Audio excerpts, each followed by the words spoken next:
Oke, selamat pagi. Assalamualaikum warahmatullahi wabarakatuh. Waalaikumsalam Waalaikumsalam warahmatullahi wabarakatuh. Ya, ini kita sudah masuk ke pertemuan 4 ya. Pertemuan 4 di kelas teori. Kita masuk ke materi algoritma dan logika pemrograman. Jadi kemarin kita sudah belajar tentang algoritma logika proposisi. Kemudian dari proposisi tersebut kita lanjut ke algoritma dan logika pemrograman yang nantinya itu proposisi yang kemarin juga akan kita pakai.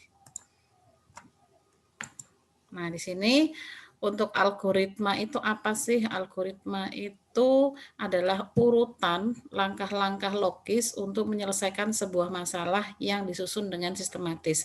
Jadi kalau kita menyelesaikan suatu masalah, maka kita harus berlogika. Ya kan sering dengar kata logika. Logikanya gimana sih? Kemudian kalau kasus ini kira-kira logikanya seperti apa? Nah, logika itu apa? Logika itu adalah urut-urutan atau step by step atau langkah-langkah untuk menyelesaikan sebuah masalah yang nanti akan kita kerjakan atau yang akan kita hadapi. Urutan langkah-langkah tersebut itu tentunya adalah urutan langkah yang logis atau tidak asal langkahnya sembarangan gitu ya, tapi step-stepnya itu jelas. Jadi langkah-langkah dari mulai menyelesaikan masalah dari tahapan-tahapannya itu sudah tersusun dengan jelas dan sistematis.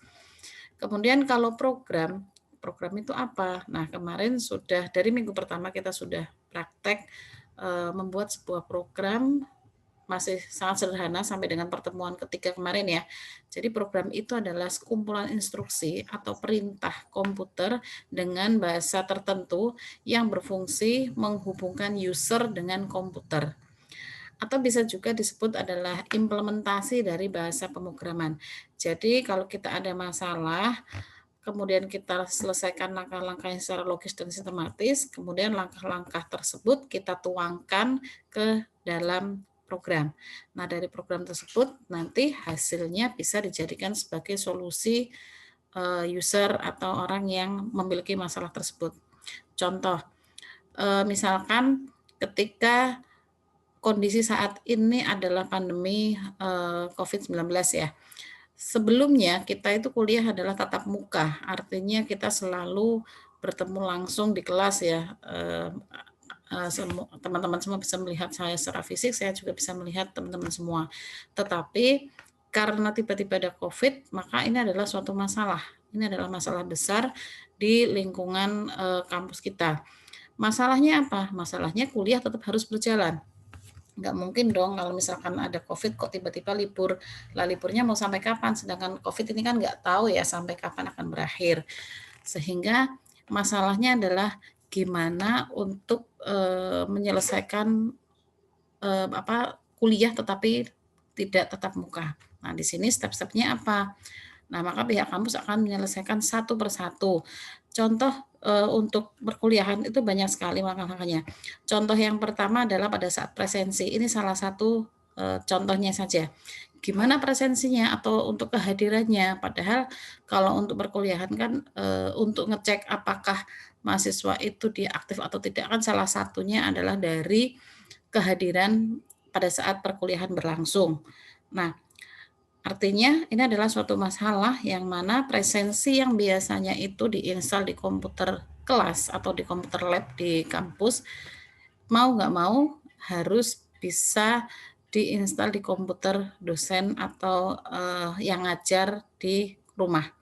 Nah, step-stepnya apa? Nah, step-stepnya berarti harus menyiapkan presensi yang bisa online, artinya bisa diinstal di rumah masing-masing dosen untuk mengajar, sehingga bisa digunakan untuk presensi oleh mahasiswa di seluruh penjuru daerah mana-mana gitu ya, karena setiap mahasiswa kan tempatnya beda-beda, rumahnya beda-beda.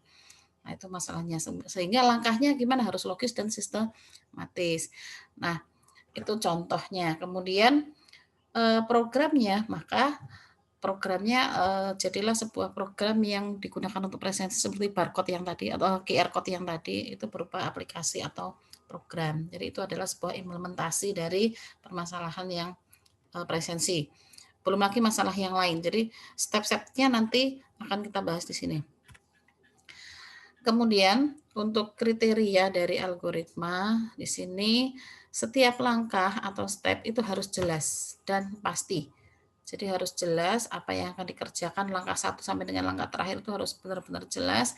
Kemudian pasti, artinya pasti itu tidak ambigu, tidak istilahnya apa ya, ramalan atau nggak pas itu ya masih mengira-ira, itu nggak boleh. Jadi harus benar-benar jelas dan pasti. Boleh tidak ada inputan, tetapi harus memiliki output minimal 1 output. Output ini merupakan solusi akhir dari penyelesaian masalah. Jadi boleh tidak ada inputan, tetapi harus ada outputnya. Kalau misalkan tidak ada, inputan di sini adalah inputan langsung. Misalkan kalau presensi ini kebetulan harus ada inputan. Inputannya apa? Scan dari mahasiswa, masing-masing yang men-scan barcode-nya. Kalau misalkan tidak ada inputan, berarti, mahasiswa tidak perlu menginputkan presensi, tetapi sistem itu sudah bisa jalan. Tetapi kalau khusus kasus presensi di sini harus harus ada inputan dari mahasiswa ya, karena untuk mengetahui mahasiswa itu hadir atau tidak kan melalui presensi tersebut. Jadi ada kalanya bahwa nanti implementasi atau penyelesaian sebuah kasus itu tidak memiliki inputan secara langsung. Kemudian kriteria selanjutnya adalah efektif atau tepat guna dan efisien atau membutuhkan waktu singkat dan memori sedikit. Contoh yang presensi yang tadi efektif dan tepat guna. Sudah efektif belum? Untuk sementara ini sih sudah efektif ya, artinya kemarin itu awal-awal, pandemi, itu kan masih, aplikasinya masih banyak bug. Ketika digunakan sering, error, kemudian sering close, kemudian, banyak bug-nya. Kemudian semakin ke sini kan semakin diperbaiki terus, versinya nambah-nambah, sehingga sampai dengan saat ini kita sudah mulai masuk ke minggu 4, pada saat presensi alhamdulillah belum ada trouble ya. Kemudian efisien enggak sih? Efisien, membutuhkan waktu singkat. Kenapa? Karena pada saat, eee, sistem atau aplikasi presensi saya tampilkan, kemudian Anda men-scan dari QR code-nya, otomatis data Anda semua kan sudah masuk ke sistem, kemudian langsung nanti ketika selesai akan tersimpan di database yang ada di kampus. Sehingga di sini nanti akan menyingkat, waktu juga. Artinya kalau misalkan Anda tidak men-scan, otomatis saya harus menuliskan satu-satu, itu akan membutuhkan waktu yang lama, itu nggak efisien. Kemudian memori, pada saat Anda, men-scan tadi, QR code tadi kan muncul di sistem presensi. Itu nanti datanya akan langsung tersimpan di database kampus, jadi tidak akan tersimpan di komputer saya. Jadi memorinya, tempat saya bisa digunakan untuk, yang lain, jadi tidak menyimpan di sini, gitu. Jadi harus difikirkan sampai sejauh itu. Kemudian kriteria yang selanjutnya, jumlah langkah atau step harus ada batasannya, baik ada solusi maupun tidak. Jadi kalau kita membuat sebuah solusi atau, penyelesaian dari sebuah kasus, itu harus ada batasannya. Batasannya kalau sistem presensi berarti batasannya apa? Ketika QR code ditampilkan dan mahasiswa men-scan, otomatis, datanya masuk. Berarti tujuannya apa? Tujuannya adalah merekod atau mengambil data yang sudah di-scan oleh mahasiswa tersebut. Jadi solusinya seperti itu, batasannya sampai mengambil data saja. Kalau yang tidak men-scan berarti datanya nggak masuk, ya enggak, karena memang itu adalah batasannya, dia akan merekod data ketika di-scan oleh si mahasiswa. Kemudian, terstruktur dan runtun. Jadi prosesnya di sini adalah jelas, kemudian runtun. Runtunnya mulai dari dosen menampilkan sistem presensi, artinya sebelum menampilkan kita download dulu, download yang sudah disediakan oleh kampus, kemudian di jam kuliah atau pada saat perkuliahan, maka presensinya dibuka dulu, kemudian saya login, menginputkan nick dan password, kemudian memilih kelas, kemudian menginputkan materi yang akan disampaikan itu nanti apa, kemudian QR code-nya saya tampilkan, kemudian nanti Anda semua men-scan sehingga datanya sudah terrecord di situ. Kemudian nanti kalau sudah selesai, ketika dalam waktu yang pada saat kuliah berjalan, misalkan 100 menit presensi itu belum tertutup, maka dia akan tutup otomatis. Tetapi kalau misalkan selesai lebih dulu, maka kita akan tutup otomatis sehingga data tersebut bisa tersimpan. Kemudian data itu nanti yang akan digunakan untuk rekap data kehadiran mahasiswa di masing-masing perkuliahan. Nah, di sini untuk mengetahui mahasiswanya itu masih aktif atau tidak. Kemudian untuk mengetahui jumlah kehadirannya juga berapa kali dalam satu semester. Jadi untuk proses macam-macam nanti hasil datanya. Jadi terstruktur atau runtun dan datanya juga jelas. Kalau datanya nggak jelas, berarti datanya apa saja yang masuk. Nah, data yang masuk kebetulan di presensi ini hanya yang dibutuhkan saja pada saat presensi. Datanya ada NIM, ada nama, itu sudah cukup. Kalau tidak jelas berarti nanti datanya bisa dimasukkan semua ketika di-scan oleh mahasiswa. Masa iya mau menambahkan nama, NIM, alamat, hobi, itu nggak penting, itu nggak jelas untuk kasus presensi. Kenapa? Karena presensi itu hanya ingin mengetahui siapa yang hadir, namanya siapa, NIM-nya berapa. Sudah itu aja cukup. Kelasnya perlu nggak? Kelas sudah dipilih oleh dosen pada saat waktu mengaktifkan sebuah presensi. Jadi sudah otomatis data yang masuk itu sudah terkelompok dalam satu kelas. Oke, kurang lebih kriterianya seperti itu. Kemudian untuk langkah-langkah dalam membuat program, di sini yang pertama adalah mendefinisikan masalah, kemudian menentukan solusi, memilih algoritma, menulis program, menguji program, menulis dokumentasi, dan merawat program. Nah, yang pertama di sini mendefinisikan masalah. Kalau misalkan kemarin ada tugas untuk mencari keliling sama luas lingkaran ya. Nah, di situ kita harus tahu masalahnya apa. Masalahnya adalah kita harus mengetahui dulu untuk mencari luas dan keliling lingkaran harus mengetahui dulu apa jari-jarinya, kemudian nilai Pi-nya berapa. Nah, jadi masalahnya itu sudah tahu. Kalau sistem presensi yang sebagai contoh tadi, masalahnya juga sudah ada ya. Masalahnya apa? Karena pandemi, kuliah harus tetap berjalan, tetapi secara online di rumah masing-masing. Itu adalah masalahnya. Kemudian solusinya gimana? Solusinya tetap harus berjalan kuliahnya dengan kondisi apapun dan tetap presensi juga harus ada. Kemudian milih algoritma. Nah, milih algoritma yang memilih siapa? Ya programmernya yang nanti akan membangun sebuah sistem tersebut. Jadi algoritmanya apa untuk membuat sebuah presensi online. Kemudian menulis program. Programnya menggunakan apa? Jadi kalau di praktikum ini kita menggunakan C++, berarti menulis programnya dengan C++. Kalau untuk yang presensi, saya kurang paham karena di kampus itu kan bagian yang develop itu ada sendiri, yaitu namanya adalah IC. Jadi semua yang mensupport sistem yang ada di kampus adalah pihak IC. Jadi codingnya menggunakan apa kami tidak paham itu ya, karena kebetulan saya tidak terlibat di situ. Kemudian menguji program. Program itu setelah ditulis harus di-compile. Nah, ini kalau istilah kita itu di-compile ya, ketika di praktikum kemarin untuk menguji program yang kita tulis itu ada error atau tidak, ada kurang atau tidak, itu harus diuji. Kemudian pengujian selanjutnya, kalau misalkan aplikasi ini mau digunakan atau mau di launching, kita harus uji dulu atau di testing dulu. Benar nggak sih presensi itu sesuai dengan yang diharapkan? Nah, yang diharapkan merekod data mahasiswa yang hadir pada saat perkuliahan berlangsung. Maka pada saat pengujian, oh iya ternyata sudah sudah sesuai. Kalau sudah sesuai, siap untuk dipakai. Tapi kok ternyata loh kok namanya hilang, NIM-nya nggak lengkap, misalkan seperti itu, berarti pengujiannya itu masih hasil pengujiannya masih ada error, jadi masih ada kekurangan, maka harus diperbaiki lagi di programnya. Kemudian menuliskan dokumentasi. Nah, untuk menuliskan dokumentasi itu fungsinya untuk apa? Fungsinya ketika nanti ada perkembangan berikutnya, maka yang mengembangkan itu misalkan ya kebetulan orang yang berbeda dengan yang membuat sistem semula atau sebelumnya, maka nanti bisa diperbaiki atau bisa dikembangkan lagi oleh orang yang berbeda dengan adanya dokumentasi.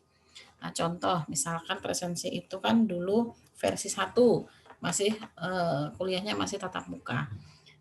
karena sistemnya sudah terdokumentasi. Kemudian tiba-tiba ada COVID, harus online dan harus tetap berjalan perkuliahannya. Kebetulan yang membuat program presensi dulu itu orangnya sudah pindah, misalkan sudah pindah kerja atau sudah keluar. Tetapi karena terdokumentasi, sehingga orang yang nanti akan melanjutkan untuk pengembangannya yang dulunya tidak bisa digunakan untuk online, sekarang harus online, maka dari dokumentasi tersebut itu akan diketahui, oh kemarin itu sistemnya seperti ini. Jadi apa ya? Semua tercatat, terrekod dengan jelas, keterangan apapun atau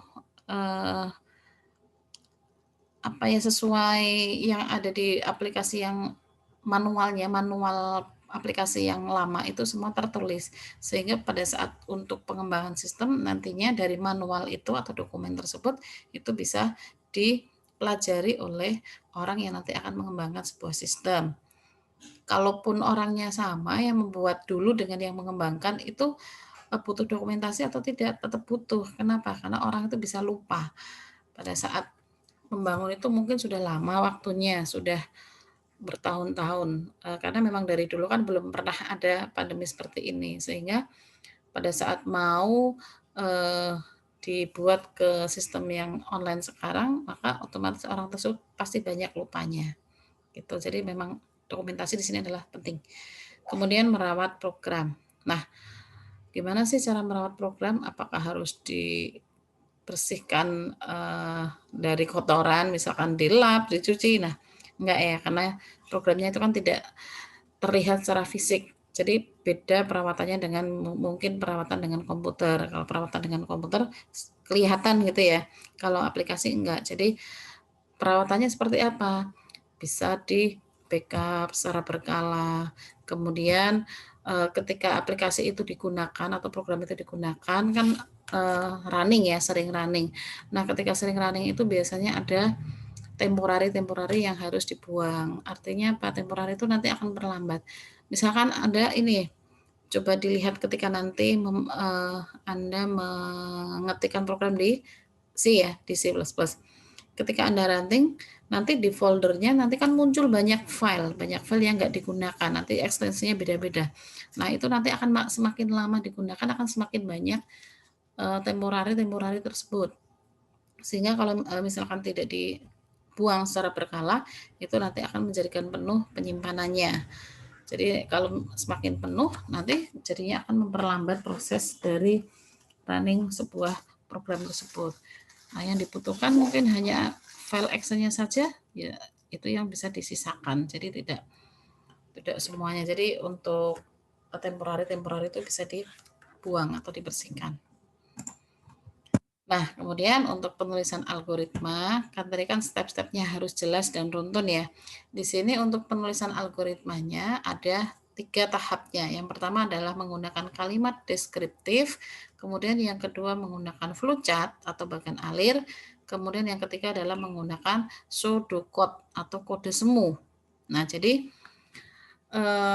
ini harus dituliskan bagi siapapun yang baru belajar pemrograman ya. Jadi semua harus tertulis 3 ini. Tapi kalau misalkan sudah advance atau apa ya, sudah familiar dengan buat program, biasanya ketika ada kasus saya disuruh minta membuat program untuk mencari luas lingkaran, langsung coding aja, itu juga bisa. Tetapi akan lebih baik kalau step-step ini dilakukan semua, biar nanti runtun. Ketika nanti ada kesalahan, itu sudah terdeteksi kesalahannya dari proses yang pertama sampai dengan sampai dengan pseudocode. Jadi pseudocode ini nantinya sudah mirip-mirip dengan kode program, tetapi dia masih belum fix, artinya belum bisa dijalankan atau di running karena memang masih semu, kodenya masih semu. Jadi masih mirip-mirip tapi masih campuran gitu ya. Belum full, belum pure bahasa dari pemrograman yang kita gunakan. Ini contoh untuk kalimat deskriptif. Kalimat deskriptif itu digunakan untuk menguraikan atau menjelaskan langkah-langkahnya. Menggunakan bahasa apa? Ya bahasa kita sehari-hari, karena kita tinggalnya di Indonesia ya kita menggunakan bahasa Indonesia aja. Kenapa nggak bahasa Jawa? Karena ketika nanti program itu nanti akan diberikan ke user atau ke orang yang memesan program tersebut, takutnya orang tersebut tidak paham dengan bahasa daerah kita, sehingga yang paling yang tengah-tengah atau yang paling enak ya kita gunakan dengan bahasa nasional. Nah, ini contohnya. Di sini diminta untuk membuat program ganjil dan genap.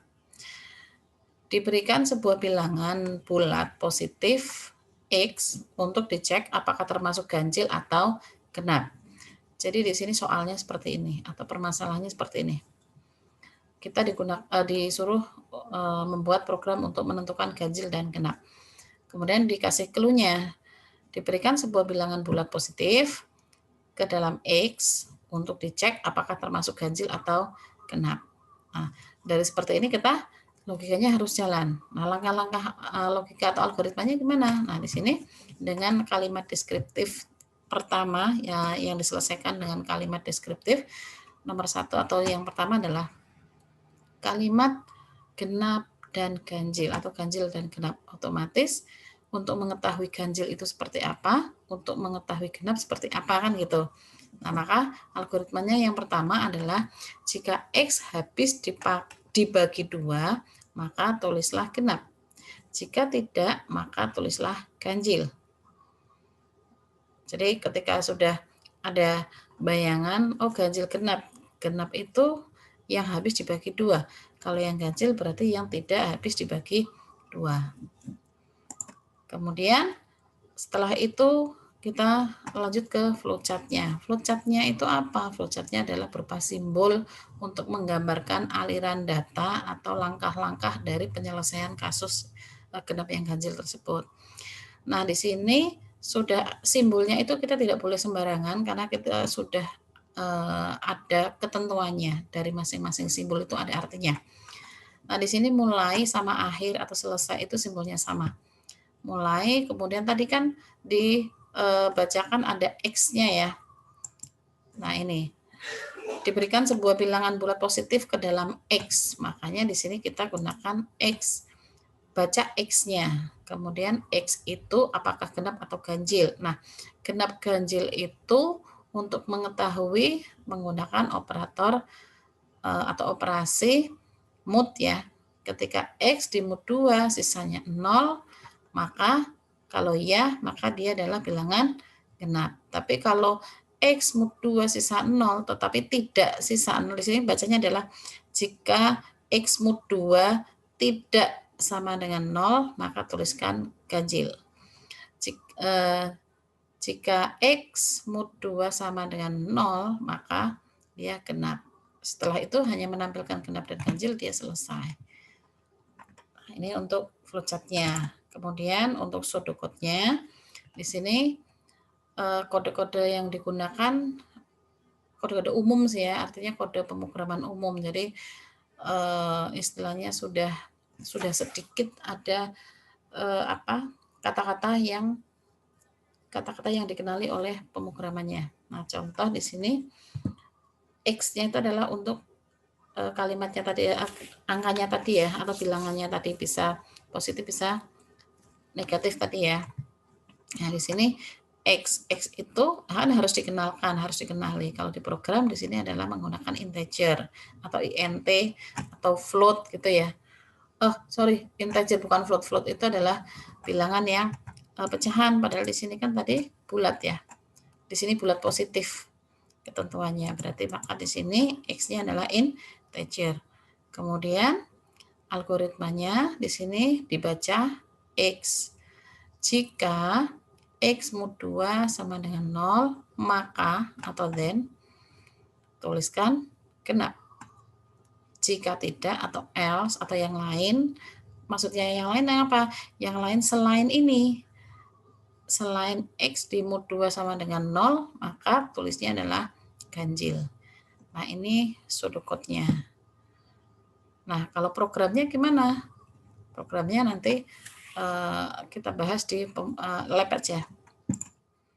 Nah, ini untuk lambang-lambang flowchart secara umum yang sering digunakan. Di sini ada terminator atau penghubung, dan bisa digunakan untuk start, end, atau mulai, selesai. Kemudian di sini adalah aliran data atau proses tadi petunjuknya dari proses mana ke mana dan seterusnya ya. Ini adalah aliran datanya. Kemudian input output di sini simbolnya seperti ini. Ini digunakan untuk menginputkan ataupun menampilkan. Kemudian prosesnya ada di sini. Ini proses simbolnya. Isinya bisa hitungan rumus, bisa bisa rumus atau bisa proses yang lainnya. Kemudian di sini adalah decision atau proses pemilihan. Kemudian di sini ada preparation atau pemberian nilai awal pada variabel. Kemudian di sini ada memanggil prosedur dan fungsi. Nah, di sini ada prosedur dan fungsi. Nah, kemudian di sini ada konektor dengan halaman yang sama. Jadi kalau kita menuliskan flowchartnya panjang, tidak cukup sampai ke bawah, tetapi mau dipindah ke sampingnya, tapi masih dalam satu halaman, maka di sini gunakan konektor seperti ini. Tetapi kalau misalkan kita mau pindah ke halaman yang berbeda, maka untuk konektornya simbolnya seperti ini. Kemudian di sini ada proses untuk sequence atau runtunnya seperti ini penulisannya. Kemudian ada untuk perulangan. Kalau perulangan ada garis-garis putus-putus seperti ini. Nanti saya jelaskan lebih detail. Oke, ini contoh kasus, yaitu menghitung luas segitiga. Algoritmanya apa? Berarti kita harus menentukan, harus tahu kasusnya terlebih dulu. Kalau luas segitiga itu apa sih yang dibutuhkan?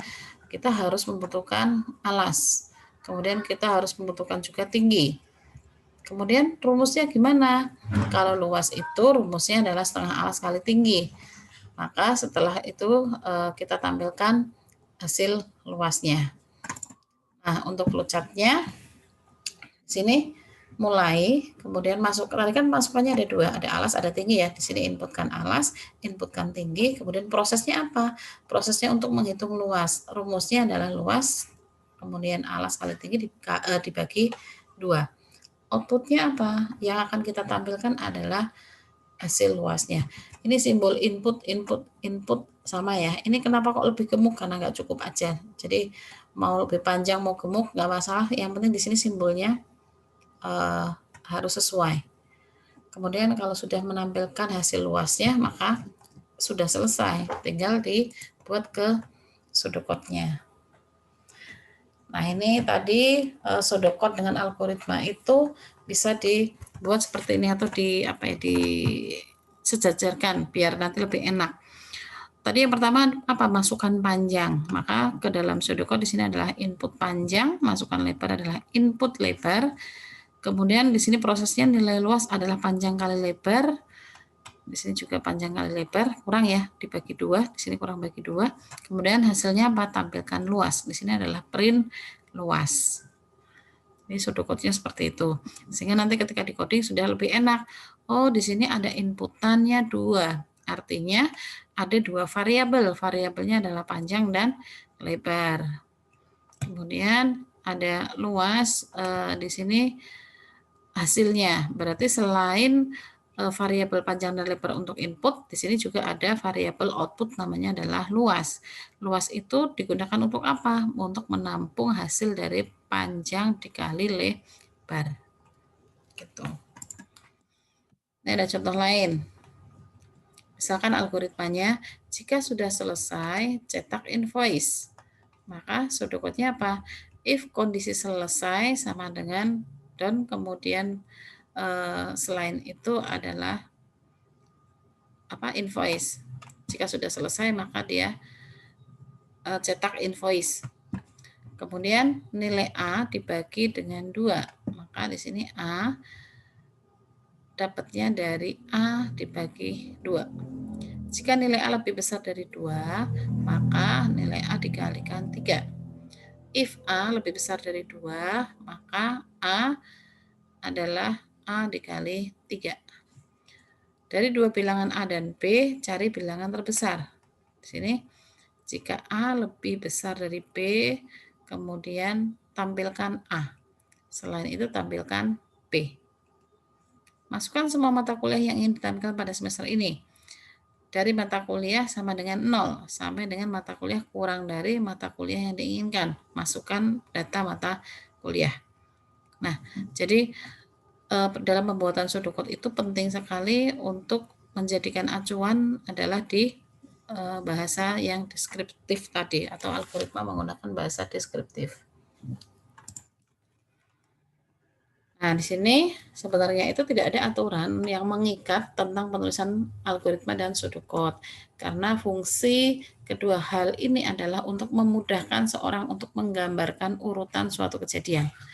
Sedangkan untuk para programmer, kedua hal ini berfungsi sebagai dasar alur pembuatan dari program, di mana dapat merepresentasikan alur cerita dari klien tentang kebutuhan dasar dari sebuah program, sehingga nantinya akan lebih mudah dipahami. Nah, kalau kita belum menjadi seorang programmer, baru latihan, ini penting sekali digunakan karena untuk menggambarkan urut-urutan, dan itu nanti akan mempermudah kita lebih paham ketika nanti kita akan membuat sebuah program. Tapi kalau ranahnya sudah menjadi programmer, nanti akan lebih rumit lagi. Jadi tidak hanya pseudocode yang seperti ini, tidak hanya kalimat deskriptif yang seperti ini saja. Flowchart-nya pun nanti tidak hanya flowchart sederhana seperti ini, nanti sudah ada penambahannya. Flowchart-nya mungkin dengan flowchart sistem keseluruhan. Kemudian selain flowchart nanti bisa digunakan untuk perancangannya ada DFD atau UML dan yang lainnya. Jadi akan lebih rumit, semakin besar nanti sistem yang akan kita bangun, nanti penyelesaiannya juga akan semakin rumit. Jadi tidak hanya sesimpel ini. Cuman kalau untuk dasar kita makanya harus paham yang dasar seperti ini dulu, baru nanti yang selanjutnya kita bisa lanjut. Kenapa? Karena sudah tahu dari dasarnya, kan gitu. Nah, nanti di mata kuliah di semester yang akan datang itu juga nanti akan diajarkan juga gimana cara menyelesaikannya, yang tidak hanya dengan algoritma yang sesimpel ini, kan gitu. Kemudian pseudocode itu bisa dikatakan juga sebagai algoritma yang sudah sedikit digabungkan dengan bahasa pemrograman yang akan digunakan. Jadi apa ya, mau menggunakan bahasa C, ya nanti coding-codingnya sudah mirip dengan C. Kemudian nanti biar untuk ngetik ke text editor C++-nya itu lebih mudah karena sudah ditulis dulu di pseudocode. Jadi tidak hanya sih tergantung dari bahasa pemrograman yang nanti akan digunakan. Oke, di sini ada contoh lagi. Contohnya, terdapat dua buah ember A dan B. Masing-masing memiliki isi yang berbeda. Kemudian tuliskan algoritma untuk menukar isi masing-masing ember tersebut. Nah, anggap aja ember A, kemudian di sini ada ember B.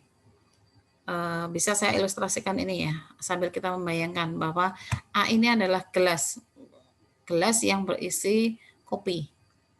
Kemudian ember yang B di sini adalah gelas yang berisi susu. Kita akan menukarkan.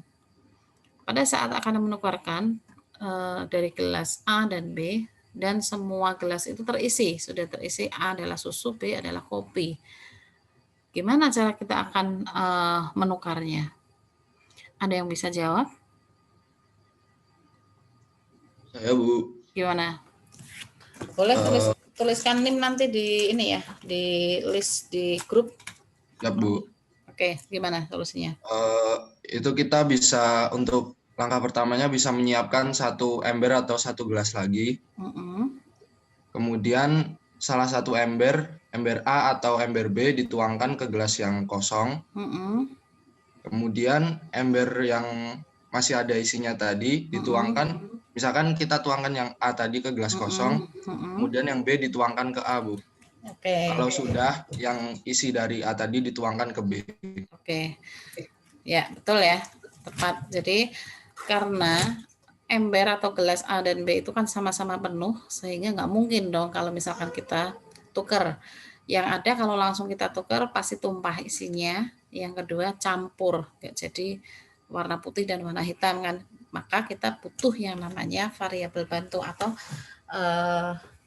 tempat bantu gitu ya, tempat bantuan untuk menukar sementara. Jadi bisa A-nya susunya dulu dituangkan ke gelas yang baru, atau bisa kopinya dulu yang dituangkan ke gelas yang baru. Kemudian kalau sudah, nanti akan ditukar sehingga gelas bantuan tersebut nantinya tetap akan kosong kembali. Oke. Nah, di sini algoritmanya sama dengan yang tadi sudah dijawab Mas siapa tadi ya? Rahmadani, Bu. Rahmadani, ya. Jadi dari jawaban Mas Rahmadani ini bisa dituangkan ke dalam bahasa deskriptif. Yang pertama, untuk menukar air dari ember A ke ember B dibutuhkan 1 ember kosong, yaitu C. Kemudian air yang ada di ember A kita pindahkan dahulu ke ember C. Nah, sekarang ember A kan sudah kosong karena sudah diisikan ke dalam C. Maka bisa diisikan dari ember B ke dalam ember A. Nah, sekarang ember A sudah terisi. Ember B kosong. Kemudian kalau sudah kosong, maka ember yang tadi C terisi dari ember A, maka bisa diisikan ke ember B. Sehingga A sudah tertukar dengan ember B. Sebentar. Sudah tertukar isinya dengan ember yang ada di A dan B, dan C kembali kosong. Kemudian flowchartnya di sini mulai baca tempatnya ya. Tadi kan ada ember A, ada ember B. Karena kita butuh bantuan 1 ember lagi, maka kita kenalkan dulu atau kita deklarasikan dulu di sini sehingga tempatnya menjadi ada 3. Ember A, B, C. Nah, di sini C-nya tadi kan kosong ya. C diisikan dari A. Jadi A dia mengisi ke sini. Jadi kalau algoritma itu prosesnya kebalik dengan ini ya, dengan matematika. Jadi A ini yang tadinya isi, maka diisikan ke C. Nah, sekarang A akan jadi kosong. Kemudian sekarang B yang diisikan ke A. Sekarang B-nya kosong, A-nya kan masih terisi dari A, maka di sini C diisikan ke B. Sekarang kondisi C-nya yang kosong. Kemudian tampilkan hasil dari A dan B. Nah, selesai. Berarti sudah tertukar. Kemudian diimplementasikan ke pseudocode. Tadi kan ada embernya 3, maka 3 juga harus dikenalkan. A, B, C, tipenya adalah integer. Kemudian A isinya 2, B isinya 5. Kemudian C akan diisi dari A. Maka A-nya kosong, maka A sekarang akan diisikan ke dalam B. Kemudian A sudah terisi, tinggal B yang kosong, maka B akan diisikan data dari C. Sehingga A-nya sekarang menjadi isi dari B, yaitu 5.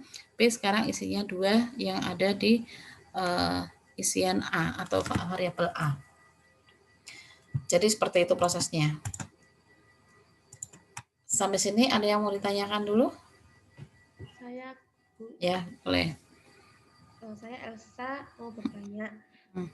Berarti ini kalau algoritma itu sistemnya itu hasilnya dikirik? Iya. Oh ya. Betul. Kalau matematika di kanan ya? Ya. Iya. Ya, terima kasih, Bu. Iya, sama-sama. Oke, lanjut ke flowchart ya. Kalau bahasa Indonesia saya rasa untuk yang deskriptif itu saya rasa semuanya bisa lah ya, nggak usah didetailkan terlalu detail. Artinya karena kita kan sudah terbiasa menggunakan bahasa Indonesia. Tinggal apa yang nanti akan kita selesaikan dari masalah tersebut, step-stepnya kita tuliskan ke dalam bahasa Indonesia. Nah, mungkin yang akan saya tekankan lagi di sini adalah flowchart dan pseudocode-nya. Nah, ini untuk flowchart. Nah, untuk sejarahnya bisa dibaca sendiri ya. Perkembangannya juga baca sendiri aja. Nah, untuk flowchart di sini sebenarnya adalah apa yang tertuang atau langkah-langkah yang sudah tertuang dalam bahasa Indonesia tersebut yang tadi sudah dikerjakan di kalimat deskriptif, tetapi untuk di flowchart kita tuangkan ke dalam simbol. Artinya apa? Biar lebih pendek lagi. Kalau dengan bahasa Indonesia kan tadi panjang lebar. seperti narasi gitu ya, seperti cerita, masukkan atau deklarasikan atau kenalkan dulu variabel A sebagai apa dan seterusnya, sehingga dipindah ke dalam flowchart itu nanti akan dinyatakan dengan simbol, itu nanti akan memangkas banyak tulisan. Kemudian dengan demikian setiap simbol menggambarkan proses tertentu, sedangkan antar proses digambarkan dengan garis penghubung. Jadi ada penghubungnya tadi ya, terminatornya. Kemudian representasikan algoritma dalam bentuk diagram. Penggambaran secara grafik dari langkah-langkah dan urutan-urutan prosedur dari suatu program. Jadi di sini adalah menggambarkan secara grafiknya. Kemudian flowchart ini juga bisa digunakan untuk membantu programmer untuk memecahkan masalah ke dalam segmen-segmen yang lebih kecil dan membantu menganalisis alternatif lain dari pengoperasian. Jadi kalau misalkan program presensi ya, presensi yang tadi kita bahas itu kan sebenarnya tidak sesimpel apa yang kita bayangkan, sehingga untuk flowchartnya itu nanti bisa dipecah-pecah. Nah, misalkan mulai dari proses untuk input dosen yang akan login dulu. Kemudian, sebelumnya ini cara untuk menginstal dulu kan sebelum saya masuk harus saya punya aplikasinya dulu. Maka harus seperti apa tahapan saya menginstal.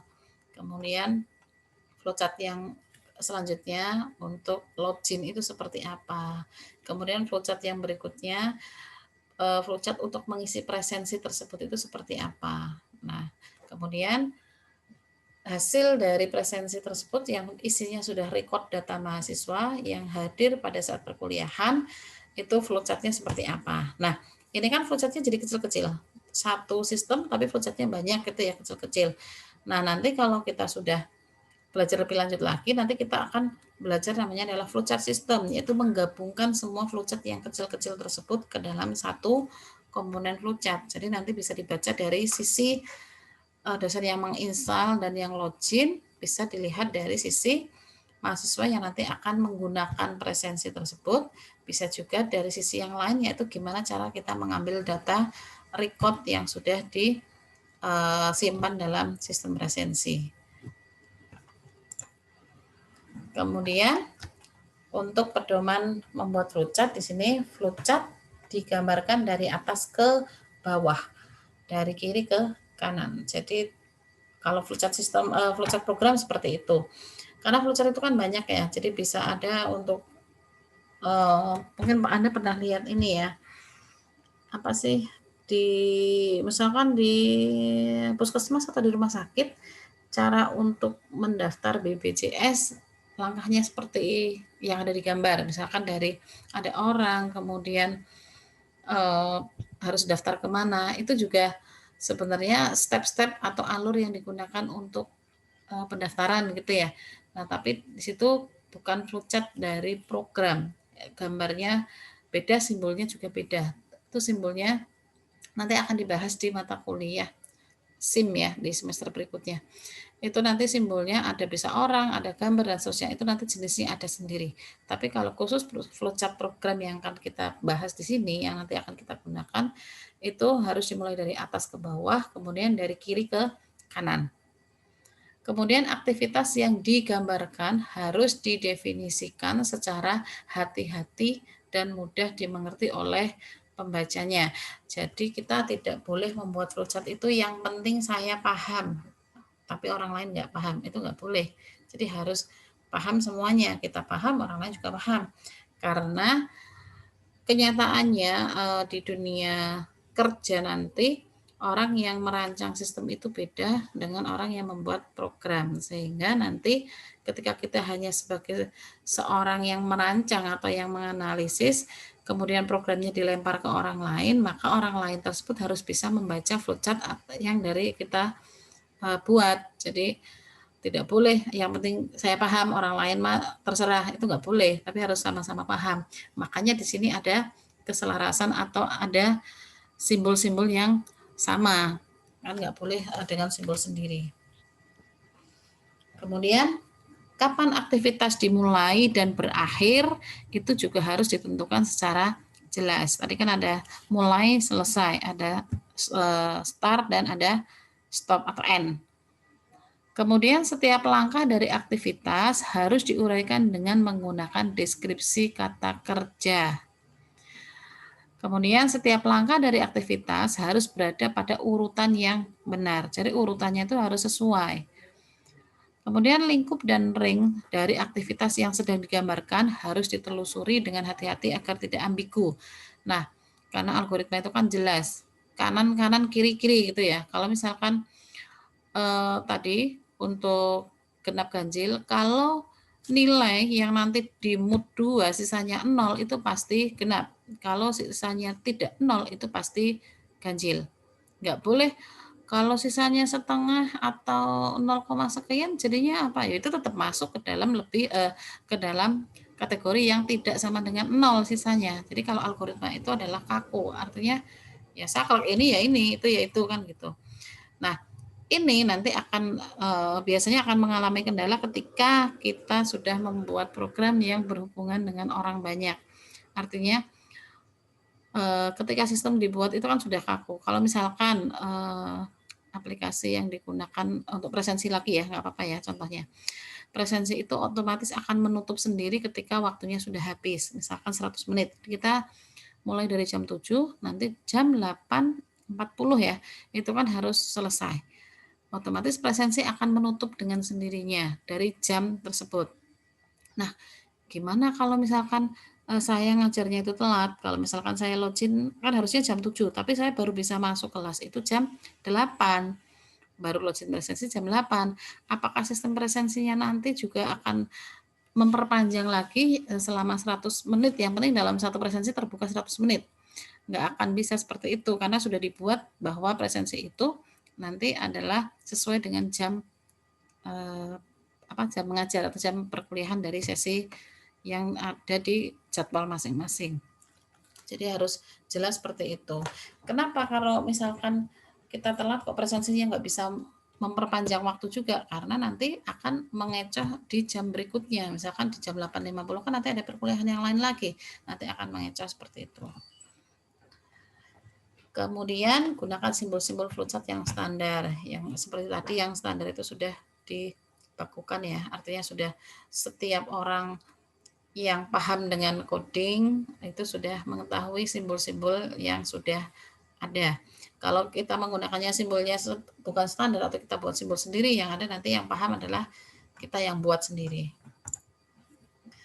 Kemudian tidak ada rumusan atau patokan yang bersifat mutlak. Nah, di sini karena merupakan gambaran hasil pikiran dalam menganalisa suatu masalah dengan komputer. Jadi patokannya kalau misalkan presensi itu harus ini ya harus menampilkan fotonya juga. Nah, itu nggak ada patokannya sih. Artinya yang misalkan di sistem presensi di kampus lain tuh ada loh gambar fotonya, jadi kita bisa lihat. Nah, itu nggak ada patokannya bahwa sistem presensi itu harus wajib ada fotonya, enggak. Yang wajib ada itu tergantung dari kebutuhan yang akan kita pakai. Kebetulan di kampus kita itu kebutuhan yang dipakai itu cukup NIM dan nama. Foto nggak penting misalkan. Jadi karena nggak penting alasannya apa? Alasannya nanti akan memperberat atau memorinya kan nanti jadi semakin banyak yang digunakan. Tapi kalau presensi di kampus lain itu butuh, ya nggak masalah. Itu kan patokan sana. Jadi semua punya aturan sendiri. Kemudian hasilnya dapat bervariasi antara satu program dengan program yang lain. Nah, ini kalau misalkan yang membuat sistem presensinya itu beda orang, itu juga nanti akan berbeda juga untuk mungkin dari segi tampilannya, kemudian dari segi letak-letak tombolnya itu nanti juga akan berbeda. Codingnya juga mungkin nanti bisa berbeda karena apa? Setiap orang itu punya keunikan masing-masing sehingga tidak bisa disamaratakan. Kemudian bagiannya sama seperti tadi ada IPO atau ada input, proses dan output. Nah, ini prosesnya tadi sama simbolnya tadi sama dengan yang tadi ya. Di sini ada end start, kemudian ada data flow, input output, proses dan decision. Nah, di sini ini untuk input outputnya di sini berupa data, kemudian ini adalah prosesnya, di sini ada decision itu adalah pilihan, decision itu pilihan. Seperti tadi, jika nilai X itu di mood 2 sisanya 0, maka genap. Tapi kalau tidak sisa 0, maka ganjil. Ini ada decision atau pilihan alternatif. Kemudian di sini artinya adalah dokumen, ini mulai dan selesai. Ini adalah direct data, kemudian ada internal storage. Nah, ini di mata kuliah algoritma belum kita gunakan sekomplit ini karena belum menggunakan direct data. Jadi cukup ini. Ini sebenarnya sudah cukup kalau di algoritma ya. Tapi kalau nanti kita sudah masuk ke mata kuliah di semester yang akan datang, sudah ada database-nya, nanti direct data, storage itu nanti juga akan digunakan. Nah, sementara ini pakai yang ada di tabel dulu. Nah, di sini untuk simbol flowchart-nya ada flow direction symbol atau penghubung alur, processing symbol itu proses, input output di sini untuk inputan dan outputan atau keluaran. Nah, untuk inputan kalau kita di algoritma masih sama ya, yang penting input kemudian ada output. Tapi nanti kalau kita sudah belajar database, input juga simbolnya berbeda-beda. Input menggunakan apa? Apakah inputnya itu manual atau inputnya kita scan dengan barcode atau yang lainnya, itu simbolnya nanti berbeda-beda. Jadi kalau simbol-simbol seperti ini juga harus dihafal. Ya, otomatis kalau kita sering pakai akan hafal sendiri sih. Nah, ini sama dengan yang tadi ya, nggak perlu saya jelaskan lagi. Saya skip aja. Nah, di sini ada struktur flowchart. Strukturnya adalah runtun, ada seleksi atau pemilihan atau percabangan, kemudian ada pengulangan atau iterasi. Nah, ini nanti akan dibahas materinya di pertemuan berikutnya. Maksudnya materi yang percabangan dan perulangan ya. Nah, ini untuk yang runtun atau sequence. Runtun itu artinya apa? Artinya prosesnya dari awal sampai akhir, dari atas sampai bawah itu prosesnya ya lurus-lurus aja. Dari proses 1 menuju 2, menuju 3 dan seterusnya. Nah, kalau yang selection di sini struktur dasar algoritma di mana suatu instruksi akan dieksekusi jika memenuhi atau tidak memenuhi dari kondisi tersebut. Seperti tadi ada mood tadi ya, atau bilangan genap ganjil. Di sini syaratnya apa? Nggak usah ada if-nya lagi, karena apa? Di sini sudah bacanya if, simbol ini sudah if. Jadi X mood 2 nggak perlu if karena simbol ini sudah bacanya if. Di sini misalkan X mood 2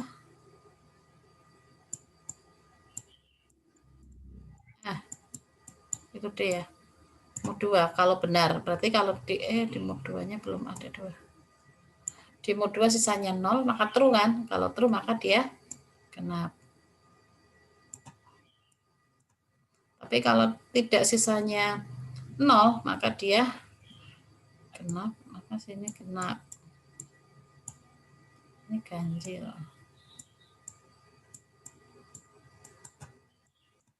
Ganjil. Kemudian di sini selesai. Nah, di sini kalau misalkan selection, di sini pasti ada simbol selection-nya. Kemudian untuk iterasi, iterasi itu untuk mengulang. Mengulang itu simbolnya dari misalkan di sini jika tadi X, kenapa nggak bisa nulis di sini, saya kaku pakai mouse. Mood, aduh, artinya mood gitu ya. Mood 2 sama dengan 0. Jika true, maka genap.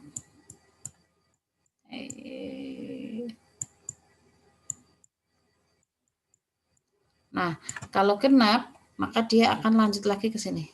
Ini mengulang. Lanjut untuk mencari nilai selanjutnya misalkan. Tapi kalau misalkan dia sudah tidak atau ini tidak terpenuhi atau nilai yang akan kita mood itu sisanya tidak sama dengan 0, maka dia langsung keluar ke sini prosesnya. Jadi mengulang apa yang perlu diulang itu nanti disimbolkan dengan panah. Panahnya kemana? Dia ngulangnya kemana? Dia ngulangnya ke kondisi seperti ini. Nih contoh lagi nih. Menghitung luas lingkaran. Nah, kebetulan kemarin sudah dikerjakan ya. Algoritma berikan nilai Pi. Pi di sini berarti dia adalah nilai ketetapan ya, atau nilai konstanta. Kemarin juga sudah dijelaskan konstanta deklarasinya ada 2 ya. Kemudian masukan yang lain atau inputan yang lain adalah jari-jari.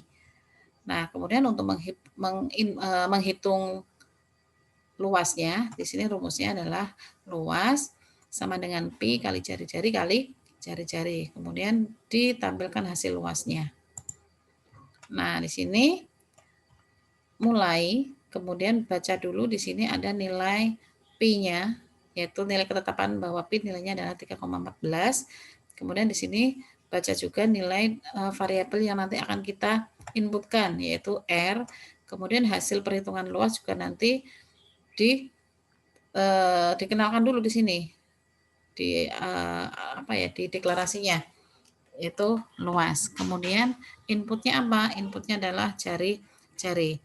Karena ini enggak cukup, maka kita pakai terminator. Kebetulan di sebelahnya masih kosong, sehingga di sini adalah terminatornya 1 halaman. Kemudian dia lanjut ke sini, artinya dia melanjutkan gitu ya. Prosesnya apa? Di sini adalah rumus untuk luasnya. Luas sama dengan Pi kali R kali R. Kemudian hasilnya apa? Luas lingkaran. Selesai. Kemudian untuk tahun kabisat. Tahun kabisat itu adalah tahun yang habis dibagi 4. Berarti yang digunakan untuk input pastinya adalah tahun. Kemudian di sini ada proses ketika tahun itu dibagi dengan 4, sisanya adalah 0, maka dia kabisat. Tapi kalau dia tidak habis dibagi 0 atau sisa, maka dia bukan tahun kabisat. Nah, ini mulai masukkan tahun, hanya tahun saja, karena outputnya hanya keterangan kabisat atau bukan gitu ya. Bukan hasil dari rumus. Kemudian hitung sisa hasil pembagiannya di sini. Apakah sisanya di sini adalah 0? Kalau 0 maka dia cantumkan kabisat. Tapi kalau sisanya tidak 0 maka cantumkan bukan kabisat. Selesai. Nah, ini contoh yang lain untuk menentukan bilangan prima atau bukan. Bilangan primanya dideklarasikan adalah variabel dengan faktor sama dengan 0. Ada variabel bilangan dan ada A. Kemudian dimasukkan angka tersebut ke dalam variabel bilangan. Nah, prosesnya di sini di looping dari A nilainya 1 sampai dengan bilangan. Bilangannya tadi misalkan diinputkan 5, nanti akan diproses dari 1 sampai dengan 5.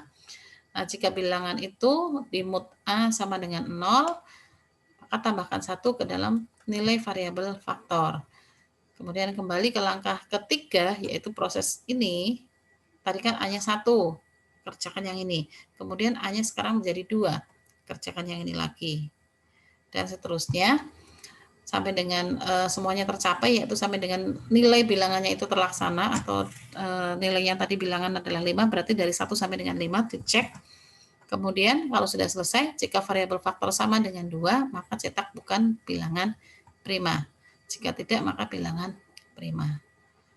Nah, ini nanti perulangan ada pembahasan khusus ya, ada materi khusus untuk membahas perulangan dan percabangan.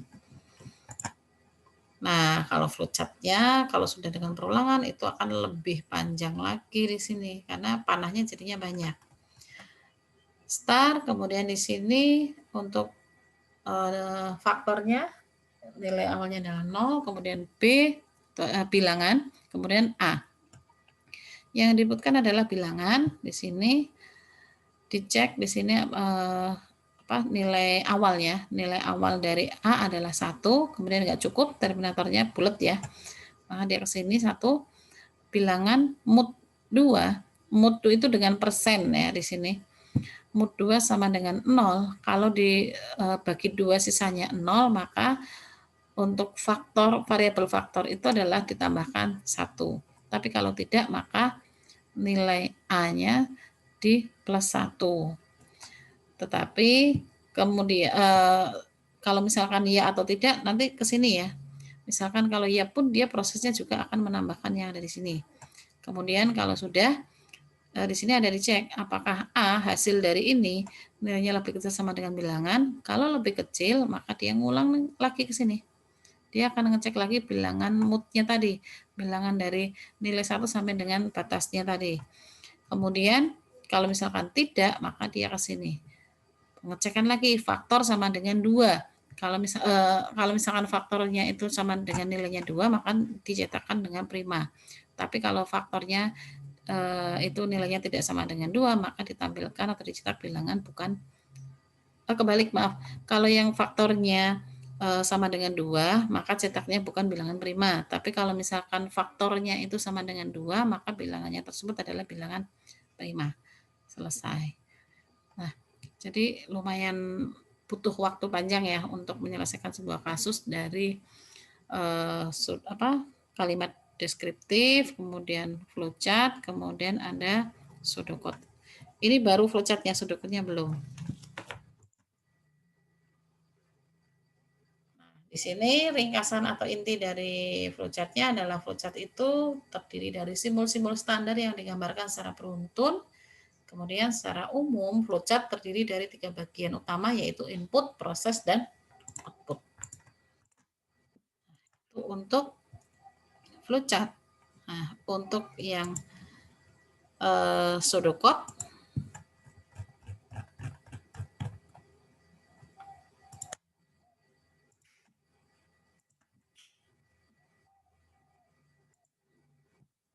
yang pseudocode-nya ini. Pseudocode intinya adalah gimana cara penyajian algoritma dalam bentuk high level language, jadi bahasa tingkat tinggi ya. Kemudian mirip dengan kode program sesungguhnya, tapi tidak lebih detail dibandingkan dengan bahasa pemrograman. Kalau sudah ditranslate ke bahasa pemrograman itu sudah lebih detail lagi karena memang itu sudah penyelesaian akhirnya. Kemudian digunakan untuk menggambarkan algoritma yang akan dikomunikasikan kepada programmer. Kemudian pilihan terbaik untuk menyatakan algoritma karena dapat ditulis secara terstruktur, rinci, dan jelas.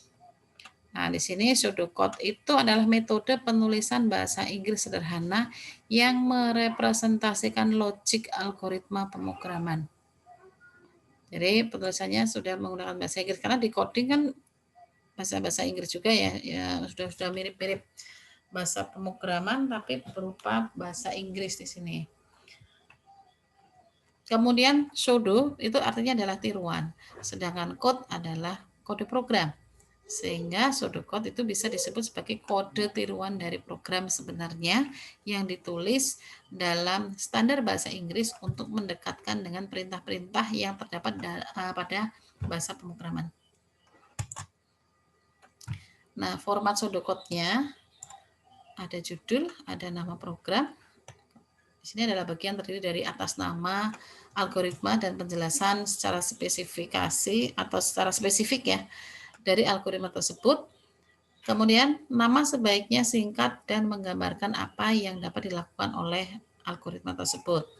Kemudian deklarasi variabel atau kamus datanya.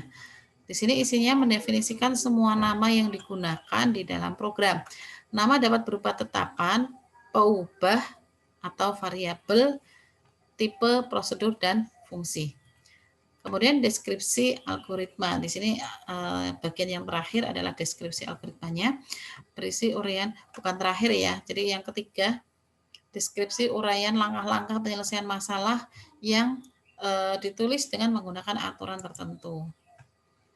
Nah, jadi contohnya di sini yang pertama adalah judulnya, yaitu luas persegi panjang. Di sini bisa ditambahkan keterangan bahwa algoritma ini mencari luas persegi panjang sesuai dengan nilai panjang dan lebar yang dimasukkan. Deklarasi, kemudian deskripsi. Nah, deskripsi ini adalah yang ketiga, bukan yang terakhir karena di dalam deskripsi itu sebenarnya panjang lebar. Takutnya ketika saya bilang terakhir, ya sudah langsung end gitu ya. Padahal kan deskripsi di sini justru isinya yang lebih panjang, lebih intinya artinya bisa menginputkan, bisa rumus, bisa menginputkan kemudian rumus dan outputnya. Jadi ada banyak di sini. Jadi ini adalah untuk yang ketiga.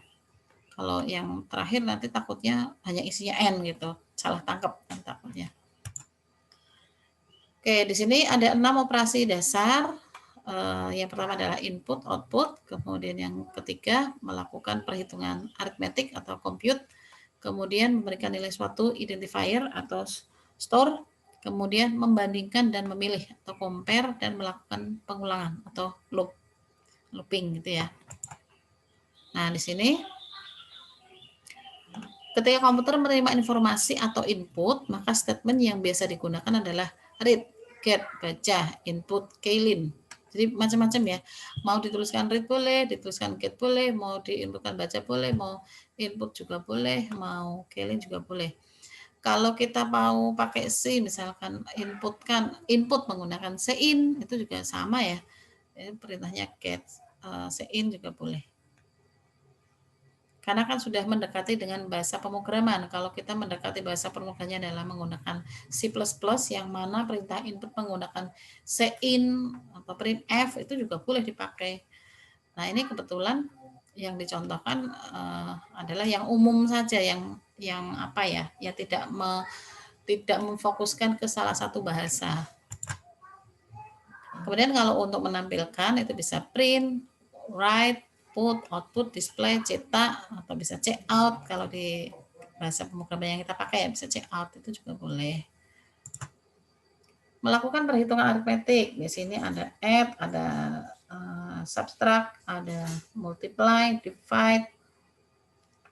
Nah, contohnya add number to total, berarti menambahkan satu untuk total. Nah, cuman pada umumnya jarang yang menggunakan sih. Kalau misalkan perhitungan ya langsung aja menambahkan apa, misalkan langsung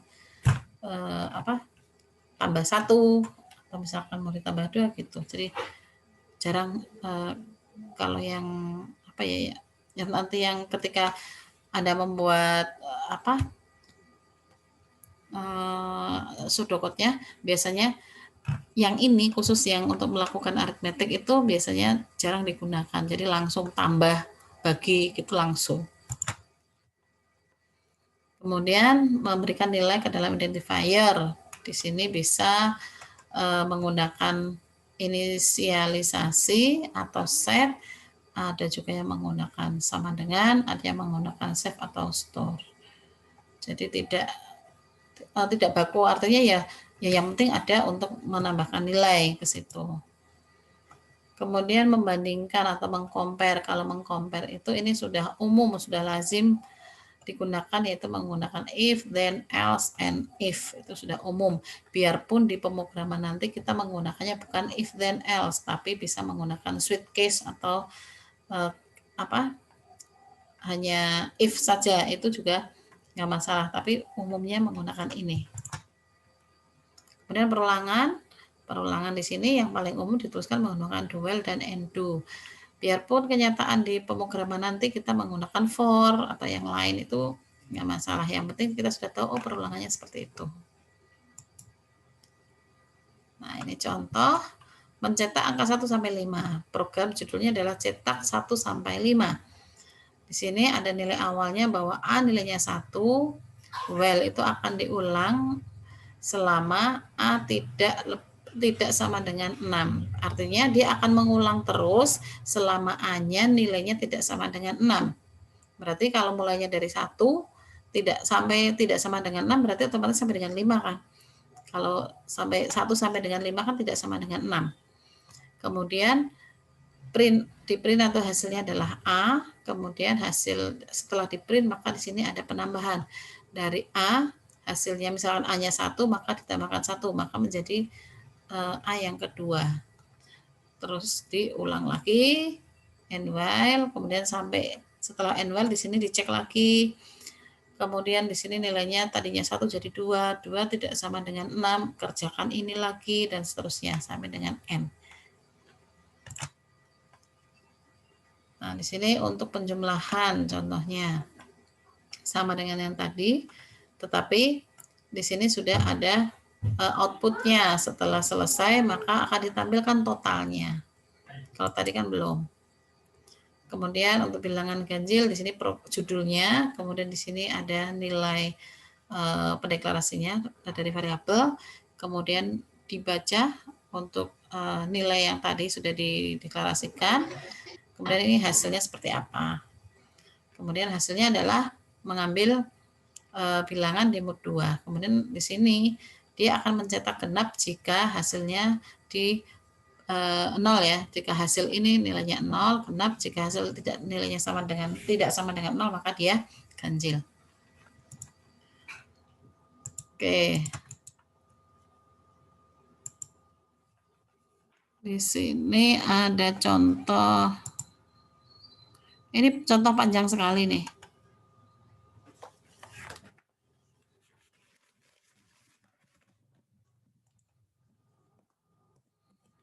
Ini untuk mencari nilainya